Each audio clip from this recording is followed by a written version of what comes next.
In this video, we'll guide you on how to use our powerful paper checker tool.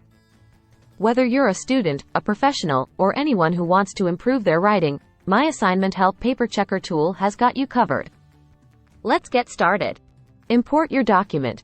You can import your existing document by clicking on the Attach File button and selecting the file from your computer, or you can directly paste your content.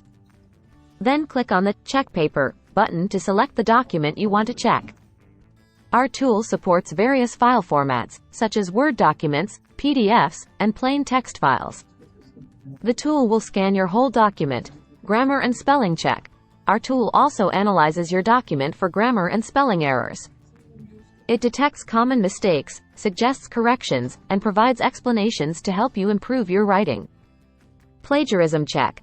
MyAssignmentHelp Paper Checker tool includes a powerful plagiarism checker that compares your document against billions of web pages and academic sources to ensure its originality. It highlights any potentially plagiarized content and provides suggestions. Make revisions and improvements.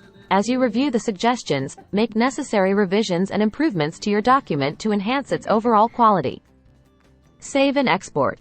Once you're satisfied with the changes, save your document or export it in your desired format for further use. And there you have it. By utilizing MyAssignmentHelp Paper Checker tool, you can significantly improve the quality and effectiveness of your writing. Thank you for watching this tutorial on how to use the Paper Checker tool by MyAssignmentHelp. Thanks for watching. Don't forget to subscribe.